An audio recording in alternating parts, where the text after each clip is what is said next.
রাতাবাড়ি এলাকা দীর্ঘদিনের গণদাবি কাজীর বাজার সংলগ্ন এলাকায় একটি অগ্নি নির্বাপক কেন্দ্র স্থাপন করা নিয়ে, কিন্তু এবার সেই কেন্দ্রের জন্য বরাদ্দকৃত কোটি কোটি টাকার জমি ভূমাফিয়াদের দ্বারা জবরদখলের অপচেষ্টার অভিযোগ উঠল। এই ঘটনাকে কেন্দ্র করে তীব্র চাঞ্চল্য ক্ষোভ ছড়িয়েছে সমগ্র এলাকায়। পরিস্থিতি নিয়ন্ত্রণে আনতে এবং সরকারি জমি রক্ষায় এবার সরাসরি স্থানীয় বিধায়ক বিজয় মালাকারের হস্তক্ষেপের দাবি করেছেন এলাকাবাসীরা। রাতাবাড়িতে অগ্নি নির্বাপক কেন্দ্রের জমি দখলের চেষ্টা এবং নাগরিক সভায় ক্ষোভ, বিধায়কের হস্তক্ষেপের দাবি স্থানীয়দের। ঠিক কি অভিযোগ রয়েছে তাদের, শুনুন।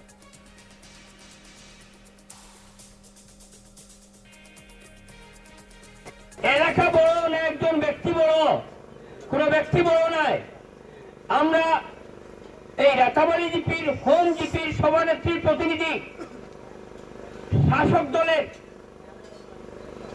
সভানেত্রীর প্রতিনিধি মালিক ভাইরে আহ্বান করিয়ার, হাজির বাজার পৌরশহর জিপির সভানেত্রীর প্রতিনিধি জুনেল হোসেনকে আহ্বান করিয়ার, আনিপুর নয়াচলা জিপির সভানেত্রীর প্রতিনিধি গুলজার হোসেনকে আমরা আহ্বান করিয়ার, রাজনীতি কোন ব্যক্তির স্বার্থে আপনারা করুন না, জনগণের স্বার্থে করুন, আজকে তা প্রমাণ হয়ে যাও। আমরা চাই আর আপনারা এটাতে আগ বাড়িয়ে আইন, এমএলএ সহযোগে একটা বলিষ্ঠ পদক্ষেপ গ্রহণ করুন এবং এই রাতাবাড়িকে সুরক্ষিত রাখুন। এ নিয়ে জানবো আমরা ইতিমধ্যেই কিন্তু আমাদের প্রতিনিধি মনোজ জুড়ে গিয়েছে টেলিফোন লাইনে, তার কাছে চলে যাবো। মনোজ, ঠিক যে অভিযোগ আমরা শুনলাম, অগ্নি নির্বাপক কেন্দ্রের জমি দখল করার চেষ্টা করা হচ্ছে, ঠিক কেন এবং এখনো পর্যন্ত সেখানকার বিধায়ক, সেখানকার প্রশাসন ঠিক কি পদক্ষেপ গ্রহণ করেছে? দেখো, কাজীর বাজার রাতাবাড়ি এলাকার কাজীর বাজারে একটি অগ্নি নির্বাপক কেন্দ্রের স্থাপনের দাবি দীর্ঘদিন ধরে উঠে আসছিল এবং এ নিয়ে কিন্তু কয়েক বছর আগে থেকে প্রচেষ্টা চালিয়ে যাচ্ছেন স্থানীয় যারা নেতৃস্থানীয় ব্যক্তিরা রয়েছেন। এবং তারই পরিপ্রেক্ষিতে কাজীর বাজারে একটি অগ্নি নির্বাপকের গাড়ি এসেছিল এবং একটি জমিও বরাদ্দ করা হয়েছিল বলে দাবি করা হচ্ছে এবং সেখানে একটি সাইনবোর্ডও লাগানো হয়েছিল অগ্নি নির্বাপক কেন্দ্রের সেখানে নির্মাণ হবে বলেছে। পরবর্তীতে দেখা গেছে যে কয়েকদিন আগে সেই জমিটি কিন্তু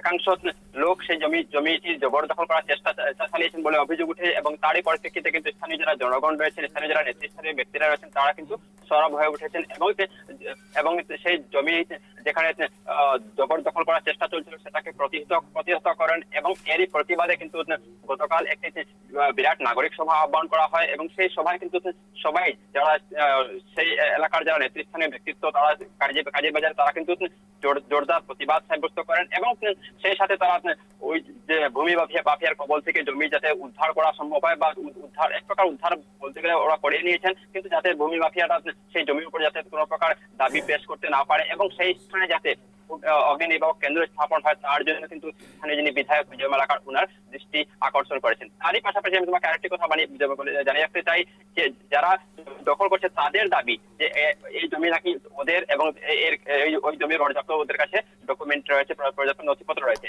কিন্তু অপরদিকে যারা অগ্নি নির্বাপক কেন্দ্র বলে দাবি করছেন তাদের দাবি হচ্ছে যে এটা খাস জমি এবং এই জমিটি কিন্তু অগ্নি নির্বাপক কেন্দ্র স্থাপনের জন্যই অ্যালট করা হয়। এ নিয়ে কিন্তু বিতর্কের সৃষ্টি হয়েছে এবং স্থানীয় বিধায়ক বিজয় মালাকার বা প্রশাসন এ নিয়ে কি পদক্ষেপ গ্রহণ করে সেটাই কিন্তু এখন লক্ষণীয় ব্যাপার।